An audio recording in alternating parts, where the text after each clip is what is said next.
Hello student, welcome to the 24th lecture of nature of chemical bond. My name is Ram Parmar और आज के lecture में हम लोग बहुत सारे एमसीक्यू सॉल्व करने वाले हैं हाइब्रिडाइजेशन कंसेप्ट के ऊपर। ना स्टूडेंट्स, लेक्चर नंबर 23 के एंड में आपको दो पीडीएफ प्रोवाइड किए गए थे। एक था होमवर्क और एक था क्लास वर्क। क्लास वर्क वाला जो पीडीएफ था वो हम लोग आज के लेक्चर में सॉल्व करेंगे और होमवर्क वाला पीडीएफ आंसर की प्रोवाइड किया गया है, आपको उसको खुद से सॉल्व करना है। तो student, let us start the lecture. But एक रिक्वेस्ट है, इस लेक्चर को देखने से पहले आप लोग हाइब्रिडाइजेशन के नोट्स को अच्छे से रिवाइज कर लीजिए। Now students, open the PDF. PDF का नाम है NOCB lecture 24 class work. Question number 1, which of the following has been arranged in the increasing order of percentage P character. अगर हम बात करें परसेंटेज पी कैरेक्टर की, तो जैसे जैसे पी ऑर्बिटल ज्यादा होंगे वैसे वैसे परसेंटेज पी कैरेक्टर भी क्या होता जाएगा, बढ़ते जाएगा। तो सबसे ज्यादा परसेंटेज पी कैरेक्टर होगा sp3 में, ठीक है, और सबसे कम होगा किसमें, sp में। तो sp से ज्यादा किसमें, sp2 में, और sp2 से ज्यादा किसमें हो जाएगा, sp3 में। सो इसका ऑप्शन हो जाएगा ऑप्शन ए करेक्ट। सो इसका आ जाएगा answer A. Question number 2, sp2 hybridization is shown by, किसके अंदर sp2 हाइब्रिडाइजेशन होगा, ऐसा क्वेश्चन में पूछा गया है। तो अगर हम बात करें फर्स्ट ऑप्शन की, तो फर्स्ट ऑप्शन है BeCl2। ना BeCl2 में beryllium belongs to group number 2, ठीक है ना। दो अनपेयर्ड इलेक्ट्रॉन्स होंगे और दो ही बॉन्ड पेयर बनाना है, तो इसका मतलब it will have sp hybridization, तो ये तो sp हो जाएगा। अगर मैं बात करूं ऑप्शन बी के बारे में, BF3, सो बोरॉन ट्राइफ्लोराइड। बोरॉन के पास में बिलोंग्स टू ग्रुप नंबर 13, तीन अनपेयर्ड इलेक्ट्रॉन्स होंगे, तो it will form definitely sp2 hybridization, तो आंसर हो जाएगा बी। अगर मैं बात करूं ऑप्शन सी के बारे में, NH3, तो nitrogen belongs to group number 15, पांच अनपेयर्ड इलेक्ट्रॉन्स रहेंगे तीन बॉन्ड बनाएंगे, एक लोन पेयर बचेगा। सो तीन बॉन्ड पेयर और एक लोन पेयर, तो इसका मतलब ये तो sp3 हो जाएगा। एंड लास्ट वाले की बात करें, it is xenon difluoride. Xenon के पास खुद के 8 इलेक्ट्रॉन होते हैं, 8 इलेक्ट्रॉन में से दो तो बॉन्ड पेयर में चले गए, 6 इलेक्ट्रॉन बचा, मतलब तीन लोन पेयर और दो बॉन्ड पेयर, तीन दो पांच, तो sp3d हो जाएगा। तो इसका मतलब आंसर इसका कौन सा हो जाएगा बच्चों, ऑप्शन बी। क्वेश्चन नंबर 3 देखते हैं। क्वेश्चन नंबर 3 में बोला है each carbon atom in carbon सब ऑक्साइड, से this is the way of question, very important question. C3O2, इसी को क्या बोला जाता है, कार्बन सब ऑक्साइड।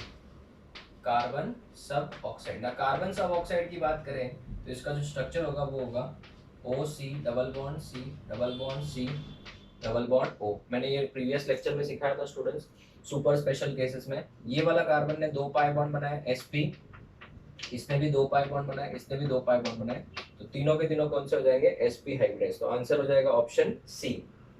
क्वेश्चन नंबर 4 देखते हैं।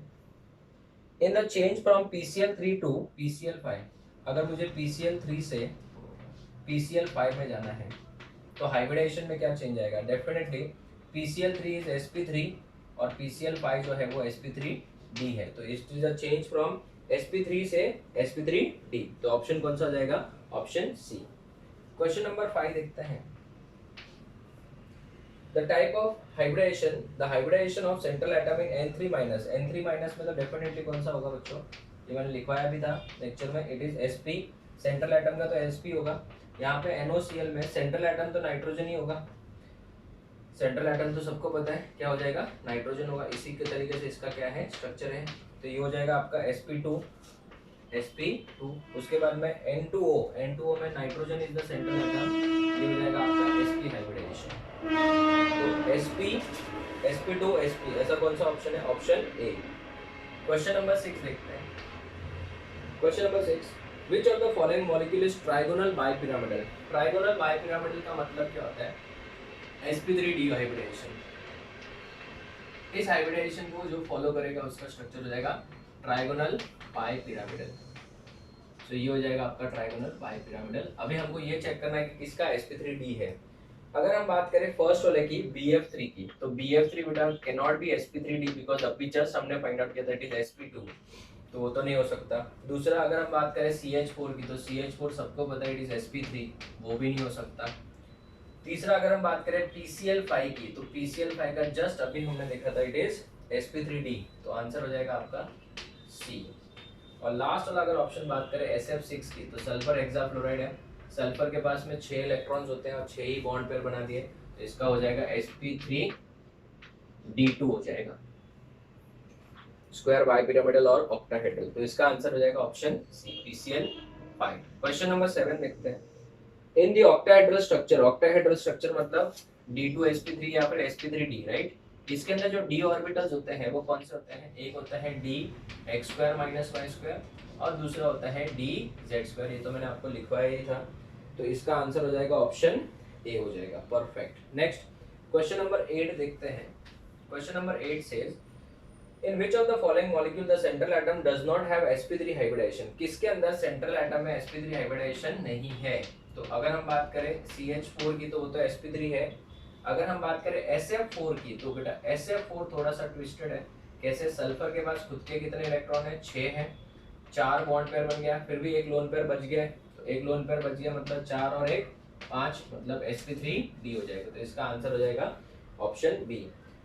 अगर मैं बात करूं BF4 माइनस की तो बोरॉन के पास में खुद के 3 इलेक्ट्रॉन, एक माइनस मतलब 4 इलेक्ट्रॉन और 4 ही बॉन्ड पेयर बना है, कोई लोन पेयर बचने वाला नहीं है, तो ये भी क्या हो जाएगा? sp3 हो जाएगा। उसके बाद में दिया है NH4 प्लस, नाइट्रोजन के पास खुद के 5 इलेक्ट्रॉन लेकिन एक इलेक्ट्रॉन गया, 4 बचे और 4 ही बॉन्ड पेयर भी है, तो sp3 हो जाएगा। So this is question number 8। Question number 8 का आंसर हो जाएगा B. Question number 9 the geometry of sulphate ion is, इसको सल्फेट आयन कर देना, तो SO4, सल्फेट का मतलब SO4 - 2 होता है, ठीक है ना, तो आयन वर्ड आना चाहिए। SO4 - 2 की बात करें तो सबको पता है कि सल्फर के पास खुद के कितने इलेक्ट्रॉन है? 6 इलेक्ट्रॉन है और 2 इलेक्ट्रॉन उसने गेन कर लिए। तो बॉन्ड पेयर कितने हो जाएंगे? जितने ऑक्सीजन उतने बॉन्ड पेयर, और लोन पेयर कितने हो जाएंगे? 0। सर कैसे? क्योंकि ऑक्सीजन बेटा डबल टिक होगा, तो 2 4 ऑक्सीजन है तो डबल टिक करके कितना हो जाएगा? 8 हो जाएगा, और इसका टोटल जो हो जाएगा वो हो जाएगा 4 हो जाएगा, तो sp3 दैट इज टेट्राहेड्रल। तो ज्योमेट्री क्या हो जाएगी इसकी? टेट्राहेड्रल, ठीक है। क्वेश्चन नंबर 10 देखते हैं बच्चों। आप लोग सॉल्व करो इसको, अटेम्प्ट करिए, वीडियो पॉज करके अटेम्प्ट करिए इसको। Yes, very good. The hybridization present in IF3 is, अगर हम बात करें IF3 की तो आयोडीन के पास खुद के कितने इलेक्ट्रॉन है बच्चों? 7 इलेक्ट्रॉन है। ये देखो इस तरीके से 7 इलेक्ट्रॉन है। तो बॉन्ड पेयर जो हो गए बच्चों, 3 फ्लोरीन है तो 1 2 3 बॉन्ड पेयर, और लोन पेयर हो जाएंगे बच्चों कितने? 2 हो जाएंगे। तो इसका टोटल आ जाएगा बच्चों आपका 5, और 5 आते ही हम लोग क्या लिखेंगे? sp3d। तो इसका जो हाइब्रिडाइजेशन हो जाएगा वो हो जाएगा sp3d हो जाएगा। नेक्स्ट क्वेश्चन नंबर 11, आप लोग वीडियो पॉज करके क्वेश्चन नंबर 16 तक सॉल्व करिए, वीडियो पॉज करके 16 तक सॉल्व करिए। ओके चलिए देखते हैं आंसर। क्वेश्चन नंबर 11 देखते हैं। The type of hybridization present in each carbon atom of benzene. तो सबको पता है बेंजीन के अंदर तो हर एक एटम का जो हाइब्रिडाइजेशन होता है वो क्या होता है बच्चों? sp2। All carbon atoms have sp2 hybridization, that is option B. Question number 12 देखते हैं। Question number 12 the state of hybridization of boron and oxygen atom in boric acid. अब बोरिक एसिड का फॉर्मूला जो देखते हैं तो it is H3BO3, but real में इसको देखेंगे तो आपको वो इस तरीके से दिखेगा, ठीक है। ये बोरिक एसिड होता है। अगर हम बात करें बोरॉन की तो बोरॉन ने बच्चों टोटल कितने बॉन्ड्स बना दिए? 3 बॉन्ड बना दिए। तो 3 बॉन्ड बनाते ही बेटा कोई लोन पेयर है नहीं, तो sp2 हो जाएगा, और 3 बॉन्ड सिग्मा बॉन्ड है। और यहाँ पे अगर ऑक्सीजन की बात करें तो ऑक्सीजन के पास, हर ऑक्सीजन के पास 2 लोन पेयर होगा, तो 2 लोन पेयर और 2 bond pair, it will be sp3 hybridisation. तो boron is sp2 and oxygen is sp3 respectively, that is option B. Next, the hybridization of orbitals of nitrogen in NO3 minus, ठीक है, NO2 plus and NH4 plus। अगर ये तीनों का पूछा है nitrogen का हाइब्रिडाइजेशन, तो नाइट्रोजन की बात करें तो नाइट्रोजन के पास खुद के कितने इलेक्ट्रॉन? 5 इलेक्ट्रॉन और 1 इलेक्ट्रॉन एक्स्ट्रा आया, तो बॉन्ड पेयर हो जाएंगे 3, लोन पेयर हो जाएगा 0। क्यों? क्योंकि यहाँ पे टोटल 6 टिक होंगे, तो टोटल 6 टिक होंगे तो इसका हाइब्रिडाइजेशन हो जाएगा sp2, ठीक है। अगर मैं इस नाइट्रोजन की बात करूँ तो टोटल इसके पास सिर्फ 4 इलेक्ट्रॉन है, और बॉन्ड पेयर हो जाएंगे 4, लोन पेयर हो जाएगा 0, तो इसका टोटल कितना आता है? 3, तो sp3। तो sp2 एंड sp3। और इसकी बात करें तो नाइट्रोजन के पास 5 इलेक्ट्रॉन लेकिन 4 ही गिने जाएंगे, बॉन्ड पेयर आ जाएगा 2, लोन पेयर हो जाएगा 0, क्योंकि ऑक्सीजन के केस में डबल गिना जाएगा। तो ये हो जाएगा आपका sp। तो इसका स्टूडेंट आंसर कौन सा हो जाएगा? sp2, sp and sp3, that is option B. Question number 14, which of the following has maximum number of lone pair, ion pair नहीं, lone pair of electrons associated with xenon? अगर हम बात करें first option XeF4 की, ठीक है, तो xenon के पास में खुद के कितने इलेक्ट्रॉन है? 1 2 3 4 5 6 7 8 है ना। तो 4 फ्लोरीन है, तो 1 2 3 4, ये 4 फ्लोरीन हो गए। तो लोन पेयर कितने हो जाएंगे बच्चों? 2 हो जाएंगे। लोन पेयर कितने हो जाएंगे? 2। दूसरे की बात करें xenon हेक्साफ्लोराइड, तो यहाँ पे टोटल कितने इलेक्ट्रॉन थे? 1 2 3 4 5 6 7 8 थे। तो इसमें से 6 निकालने हैं क्योंकि 6 बॉन्ड पेयर में गए, 1 2 3 4 5 और 6। तो यहाँ पे XeF6 हो जाएगा और लोन पेयर हो जाएगा सिर्फ एक ही। थर्ड की बात करें XeF2 xenon डाइफ्लोराइड की, तो xenon के पास खुद के कितने इलेक्ट्रॉन? 8 इलेक्ट्रॉन है। तो बॉन्ड बनाए कितने? सिर्फ 2 ही बॉन्ड बनाए, तो 2 इलेक्ट्रॉन निकल जाएंगे। लोन पेयर हो जाएंगे बच्चों कितने? 3। तो अभी तक फिलहाल आंसर कौन सा आ जाएगा? सी। एंड लास्ट वाले की बात करें XeO3, तो यहाँ पे xenon के पास खुद के कितने इलेक्ट्रॉन? 8 इलेक्ट्रॉन। O3 मतलब हर एक ऑक्सीजन 2 बॉन्ड बनाएगा, तो 6 इलेक्ट्रॉन गायब हो जाएंगे। तो 6 इलेक्ट्रॉन गायब होते ही क्या हो जाएगा? लोन पेयर बच जाएगा सिर्फ 1। तो इसका आंसर कौन सा राइट हो जाएगा? 14 का answer is option C. 15 question देखते हैं। Question number 15, which orbital is used in the central atom in NH2 bonding, ठीक है ना। विच ऑर्बिटल इज यूज्ड, ठीक है ना। NH2 माइनस की बात करें, नाइट्रोजन के पास खुद के कितने इलेक्ट्रॉन होते हैं? 5 होते हैं, बट एक माइनस है तो 6 हो गया। बॉन्ड पेयर कितने हो जाएंगे बच्चों? 2 हो जाएंगे, क्यों? क्योंकि 2H है। तो लोन पेयर कितने बच गए? लोन पेयर भी 2 बच गए, तो टोटल आ जाएगा 4। It is going to be sp3। This is question number 15। Now question number 16 की बात करें, 16 इज वेरी सिंपल।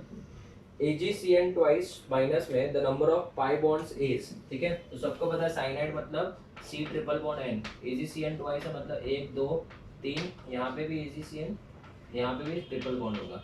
तो एक ट्रिपल बॉन्ड में 2 पाई बॉन्ड होते हैं, तो यहाँ पे 2 पाई बॉन्ड, ये तो सिग्मा सिग्मा, इसको तो नहीं गिनना है, और यहाँ पे भी 2 पाई बॉन्ड है। तो नंबर ऑफ पाई बॉन्ड जो हो जाएंगे मतलब कितने हो जाएंगे? यहाँ से 2 और यहाँ से 2, टोटल कितने हो जाएंगे? 4 हो जाएंगे, ठीक है। तो students this is the end of question number 16। आप इसका फोटो ले लो, फिर हम लोग आगे के क्वेश्चन डिस्कस करते हैं। Okay students, so let's move to the 17th question, the enolic form of butanone, ठीक है ना। ब्यूटेनोन सबको पता होना चाहिए। This is the structure of butanone, बराबर है। ये ब्यूटेनोन है, लेकिन अगर मैं इसका इनोलिक फॉर्म बनाऊं, मतलब ये इनॉल के अगर फॉर्म में कन्वर्ट हो जाए, तो इनोलिक फॉर्म क्या होगा? यहाँ से एक अल्फा हाइड्रोजन इधर शिफ्ट होगा। ये मैंने आइसोमेरिज्म में आपको सिखाया हुआ है, ठीक है। तो यहाँ पे एक OH हो जाएगा, यहाँ पे डबल बॉन्ड आ जाएगा, ये CH और यहाँ पे CH3 हो जाएगा ना। अगर हम बात करें तो यहाँ पे 2 लोन पेयर हो जाएंगे। तो लोन पेयर कितने हैं बच्चों? 2 है। नंबर ऑफ पाई बॉन्ड्स कितने हैं? 1 है। सिग्मा बॉन्ड्स कितने हैं? नंबर ऑफ सिग्मा बॉन्ड्स, तो सिग्मा बॉन्ड्स गिनना पड़ेगा। देखिए यहाँ पे CH3 है, तो यहाँ पे 3 सिग्मा बॉन्ड होंगे, ये 4, इसको मिला के 4, नहीं समझा? ये देखो इस तरीके से, क्या मैं इसको इस तरीके से लिख सकता हूँ? Yes sir.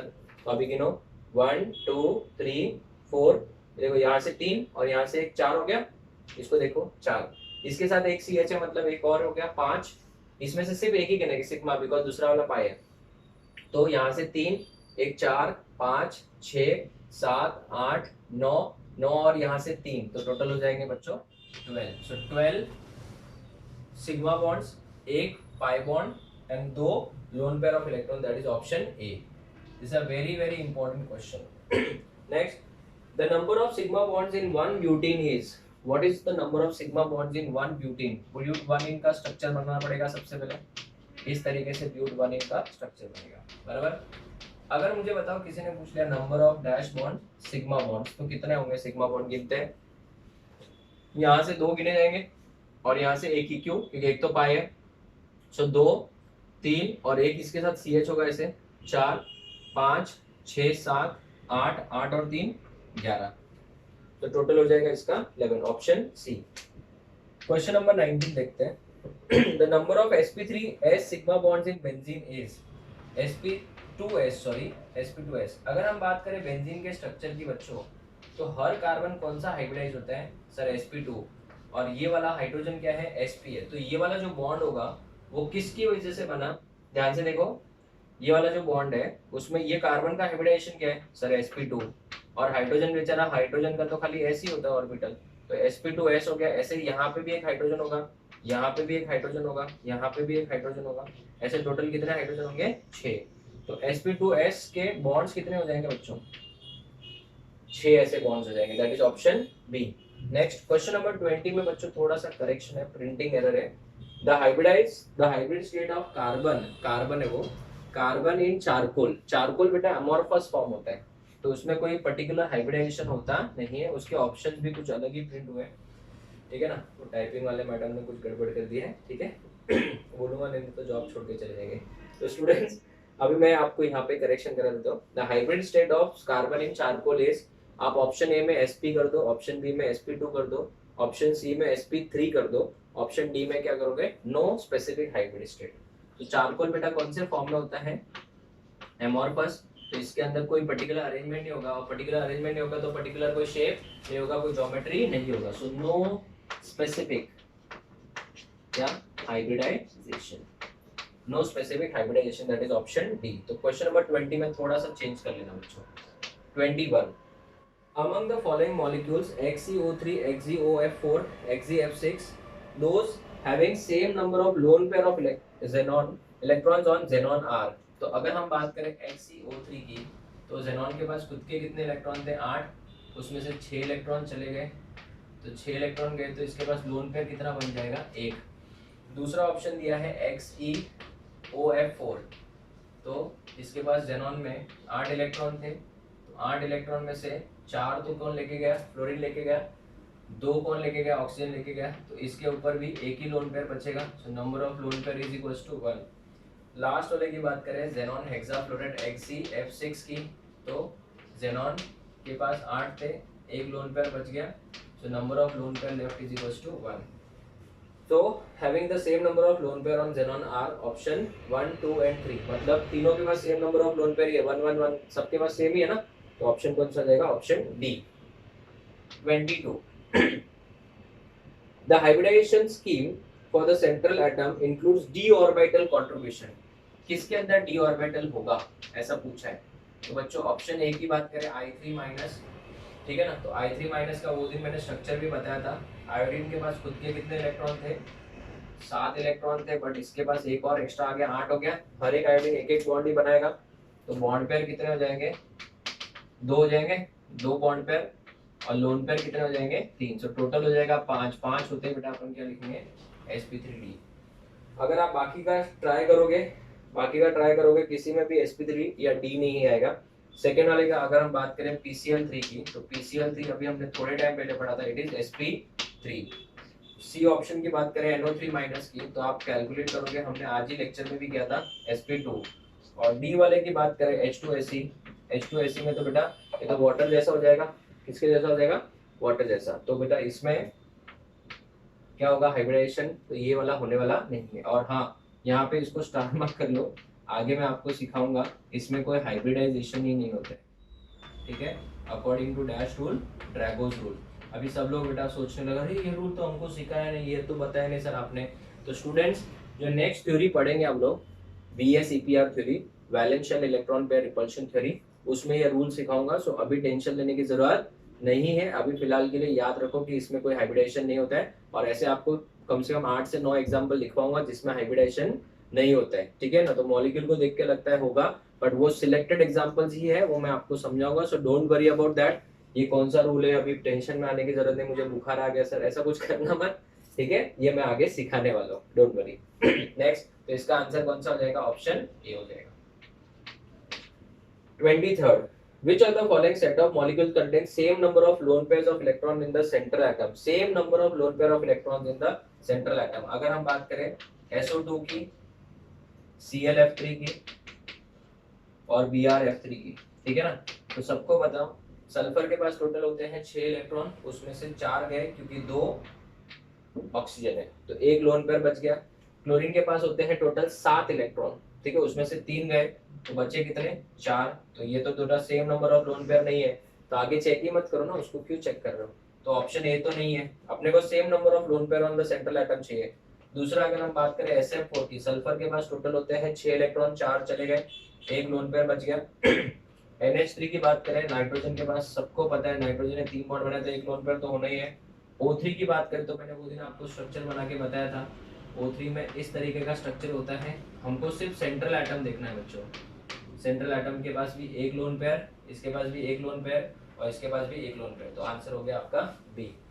ऐसे आप दूसरों का भी चेक कर सकते हो, ठीक है ना, C, D and E, जहाँ पे भी E ऑप्शन तक आ जाए मतलब वो केरला PMT का क्वेश्चन है। तो C, D, E को अगर आप चेक करोगे definitely you will get different answers, तो आंसर आपका कौन सा हो जाएगा, बी हो जाएगा, ठीक है। नेक्स्ट अगर हम बात करें 24th क्वेश्चन की, question number 24, the number of lone pairs and bond pairs in hydrazine are respectively. Hydrazine जिनको नहीं पता है धीरे धीरे याद करते जाना चीजें बेटा मेरे साथ। NH2 बॉन्ड NH2, इसको हाइड्राजीन बोलते हैं।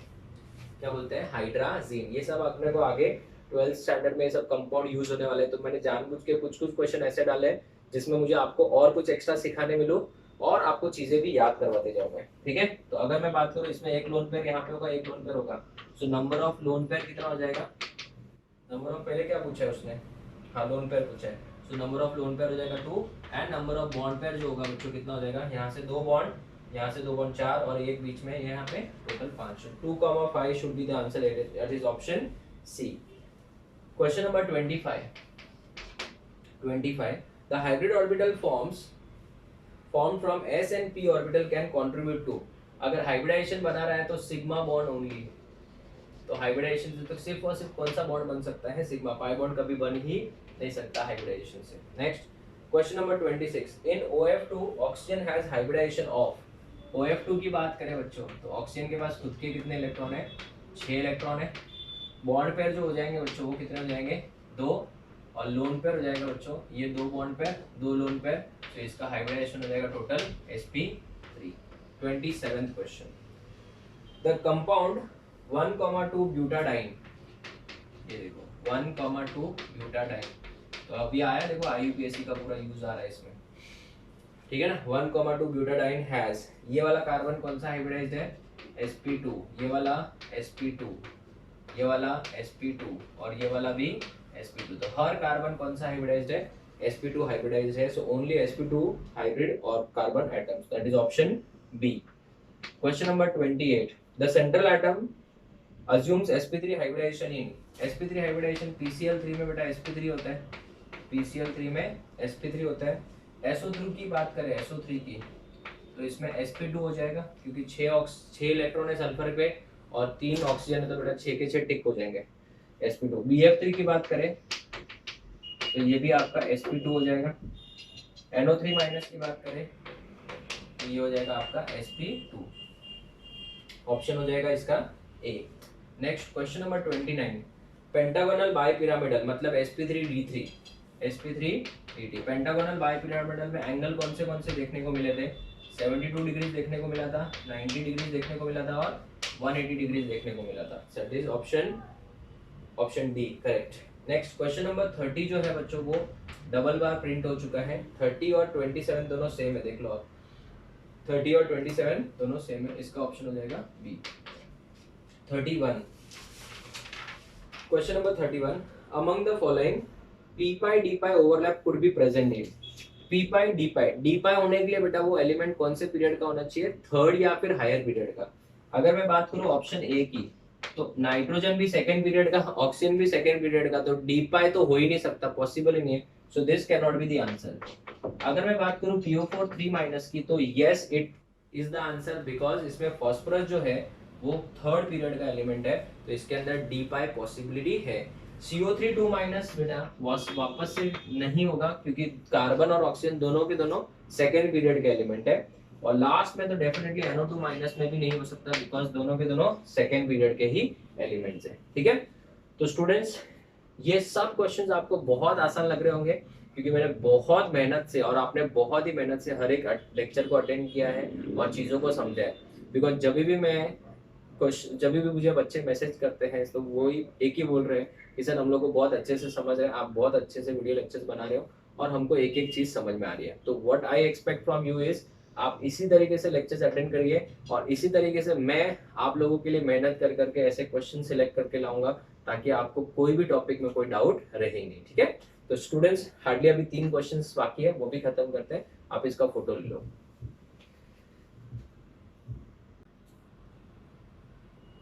Okay students, so let's move to the next question. Question number 32. The hybridization of carbon in diamond. Diamond आते हैं बच्चों sp3। डायमंड में कार्बन का जो हाइब्रिडाइजेशन होता है वो होता है sp3। दूसरा ग्राफाइट। ग्राफाइट की बात करें तो स्टूडेंट्स वो होगा sp2 और ethyne. Third and the last one is ethyne. Ethyne में सबको पता है ट्रिपल बॉन्ड होगा तो वो हो जाएगा sp। So sp3, sp2 and sp। Option is B. Question number 33 की बात करें, in the following compound the number of sp hybridize carbon atoms. sp मतलब उसने 2 पाई बॉन्ड बनाना चाहिए, ये मिल गया एक, तो ये तो sp हो गया, ये वाला sp हो गया। ठीक है, फिर यहाँ पे CH C, यहाँ पे अगर हम बात करें तो यहाँ पे डबल बॉन्ड डाला हुआ है, एक प्रिंटिंग एरर हो गया बच्चों। कार्बन के 3 ही बॉन्ड बना रहे हैं और इस कार्बन के भी 3 ही है, तो यहाँ पे एक अगर आप प्रिंट आउट लोगे तो यहाँ पे एक डबल बॉन्ड डाल देना, मतलब एक ट्रिपल बॉन्ड डाल लेना, ऐसा एक और बॉन्ड डाल देना। ठीक है, और यहाँ पे CN लिखा है तो CN सबको पता है ये हो जाएगा। ठीक है, तो आप बताओ कार्बन की बात करें तो ये भी ये sp2 है, ये भी sp2 है, ये वाला कार्बन sp3 है, ये वाला कार्बन sp2 है, सॉरी sp है क्योंकि ट्रिपल बॉन्डेड है, ये वाला भी sp है और ये वाला भी sp है। सो टोटल sp कितने हैं, 1 2 3 4, 4 है इसमें, option C. Question number 34, last question. The state of hybrid orbitals of carbon in CO2। CO2 की बात करें तो कार्बन हो जाएगा आपका sp। ठीक है, दूसरा अगर CH4 की बात करें तो sp3 और लास्ट वाले की बात करें CO3 माइनस की तो इसमें हो जाएगा sp2। तो स्टूडेंट्स इसमें अगर अपन ध्यान से देखें तो कोई ऐसा कोई ऑप्शन है नहीं हमारे पास, तो ये थोड़ा सा वापस से प्रिंटिंग एरर का एक एग्जांपल हो गया। इसमें आप ऑप्शन सी में थोड़ा सा करेक्शन कर लेना, अगर आपने प्रिंट आउट लिया है तो sp बराबर है और लास्ट में देखो sp2 दिया वो भी बराबर है, खाली बीच में जो sp2 लिखा है उसको sp3 कर देना, एक करेक्शन कर लेना। बट इसमें ऑप्शन कौन सा बेस्ट बैठेगा, फिर ऑप्शन सी बेस्ट बैठेगा। ठीक है, so this is the end of worksheet which was given at the end of lecture number 23rd and इसको हम लोग ने 24th लेक्चर में डिस्कस किया है। ऐसा एक और वर्कशीट है जिसमें होमवर्क के क्वेश्चंस है। Again I request to students, जो भी ये पीडीएफ में बना रहा हूँ इसके लिए मैंने बहुत मेहनत की है, बहुत सारे अलग अलग रेफरेंस बुक्स में मिक्स्ड क्वेश्चंस होते हैं, मैं पर्सनली बैठ के एक एक क्वेश्चन सिलेक्ट करता हूँ कि ये क्वेश्चन जो टॉपिक मैंने सीखा है उसके अंदर बराबर बैठ रहा है नहीं बैठ रहा है। तो मेरे ये पूरे मेहनत का असर है, मैं एक एक चीज बहुत ही अच्छे से आपके सामने प्रेजेंट कर रहा हूँ और मैं आई मेक श्योर दैट जो भी टॉपिक मैं सिखा रहा हूँ उसके ऊपर के एमसीक्यूज आपको प्रोवाइड करूँ। अब ये जो भी एमसीक्यूज है बच्चों किसी ना किसी ईयर में आए हुए एंट्रेंस एग्जाम के एमसीक्यूज है। ठीक है, तो ये जो आप देखते हो ये एमसीक्यूज है, ये सब के सब एंट्रेंस एग्जाम के ही है। आगे के जो एमसीक्यूज अभी मैंने प्रिंटिंग में डाले हैं उसमें मैंने ईयर भी लिखवाना शुरू कर दिया है कि कौन से ईयर में ये क्वेश्चन आया था, तो स्टूडेंट्स को और कॉन्फिडेंस आएगा। तो आपको ये भी पता चलेगा अरे यार इतने अच्छे अच्छे और इजी क्वेश्चन आते हैं, क्योंकि नीट स्टूडेंट्स को मैंने पहले से श्योरिटी दिया है 7 से 8 क्वेश्चन इस चैप्टर में से आने वाले हैं और एक भी क्वेश्चन रॉन्ग होता ही नहीं मेरे स्टूडेंट का। ये मैंने हर साल देखा है, कम से कम 3 से 4 साल से मैं ऑब्जर्व कर रहा हूँ, किसी भी स्टूडेंट का एक भी क्वेश्चन रॉन्ग नहीं होता है। तो इसका एक ही रीजन है, बिकॉज हम लोग इतना अच्छे से डिटेल में पढ़ रहे हैं और साथ में एमसीक्यूज भी हम लोग सॉल्व कर रहे हैं। तो students this is the end of hybridization के एमसीक्यूज क्वेश्चन। अगर हम बात करें लिमिटेशंस ऑफ हाइब्रिडाइजेशन, ठीक है, लिमिटेशंस ऑफ हाइब्रिडाइजेशन, तो हाइब्रिडाइजेशन का एक ही लिमिटेशन है बेटा, could not explain shapes of molecule, shapes of molecules. ये मॉलिक्यूल्स की ज्योमेट्री को एक्सप्लेन कर लेता है बट उसके शेप को एक्सप्लेन नहीं कर पाता, बिकॉज शेप में लोन पेयर काउंट नहीं होता है। जैसे कि सर समझाओ, अगर हम बात करें NH3 की, ठीक है ना, इसमें लोन पेयर आ गया तो इसका हाइब्रिडाइजेशन क्या है बच्चों, sp3 है, so it should be tetrahedral. क्या होना चाहिए? टेट्राहेड्रल होना चाहिए. बट अगर हम देखें तो इसका जो रियल शेप है वो है बच्चों पिरामिडल, और इसमें बॉन्ड एंगल जो है वो 109 डिग्री 28 मिनट्स भी नहीं है, उससे थोड़ा सा कम है. क्यों? क्योंकि उसमें लोन पेयर आ गया. सो लोन पेयर आने की वजह से उसके शेप में थोड़ा सा चेंज आता है और वो हाइब्रिडाइजेशन एक्सप्लेन नहीं कर पाया, और इस वजह से हमको नेक्स्ट थ्योरी की जरूरत पड़ती है जो गिलेस्पी ने दी थी. मैं आगे लेक्चर में बताऊंगा. 1975 के अप्रॉक्स रेंज में दिए थे, एग्जैक्ट ईयर भी बताऊंगा मैं आपको. सो स्टूडेंट्स, वो जो थ्योरी है उसमें लोन पेयर को भी काउंट किया जाता है, और लोन पेयर का शेप के ऊपर क्या इफेक्ट आता है वो हम लोग को डिटेल में डिस्कस करना है. तो स्टूडेंट्स, इसका कोई लिमिटेशन एज सच इतना ज्यादा डिटेल नहीं. बहुत सारे टीचर्स तो हाइब्रिडाइजेशन और VSEPR थ्योरी को कंबाइन करके सिखाते हैं, बिकॉज लिमिटेशन के नाम पे सिर्फ एक ही चीज है कि वो शेप को एक्सप्लेन नहीं कर पाते हैं. तो नेक्स्ट लेक्चर में, यस, आज का लेक्चर हम लोग इतना ही छोटा ही बना रहे हैं. नेक्स्ट लेक्चर में हम लोग VSEPR थ्योरी स्टार्ट करेंगे. VSEPR थ्योरी जो है वो हम लोगों को मॉलिक्यूल्स के शेप्स के बारे में बताएंगे, और फिर उसके बाद सिर्फ एक ही थ्योरी बचेगी, that is molecular orbital theory. Now students, listen to me carefully. Whether you are a NEET और अ जेई स्टूडेंट, आप लोगों के लिए valence shell electron pair repulsion theory बहुत ही ज्यादा इंपॉर्टेंट है. मैं हाइब्रिडाइजेशन को उसके सेकंड रैंक में डालूंगा. क्यों? क्योंकि VSEPR थ्योरी में हाइब्रिडाइजेशन ऑटोमेटिकली रिवाइज हो ही जाता है. तो VSEPR थ्योरी पूरा मॉडल से सिखाऊंगा. अभी अगर मैं स्टार्ट करूंगा तो कंप्लीट भी नहीं हो पाएगा, फिर वो अननेसेसरली वीडियो बहुत ही बड़ा हो जाएगा, फिर मजा नहीं आएगा. इससे अच्छा हम लोग फ्रेश लेक्चर में ही VSEPR थ्योरी स्टार्ट करेंगे. तो स्टूडेंट्स, आज का लेक्चर बहुत ही छोटा है, तो जो टाइम बचा है उसमें आप लोग वर्कशीट होमवर्क वाला सॉल्व कर लीजिए, और आई होप आप लोगों को वो बहुत ही अच्छा लगेगा, बहुत ही इजी लगेगा, और बहुत ही कॉन्फिडेंस गेन करोगे. तो students, will meet in the next lecture with a very much detailed discussion with the chemistry models about valence shell electron pair repulsion theory. Till then, thank you students, take care.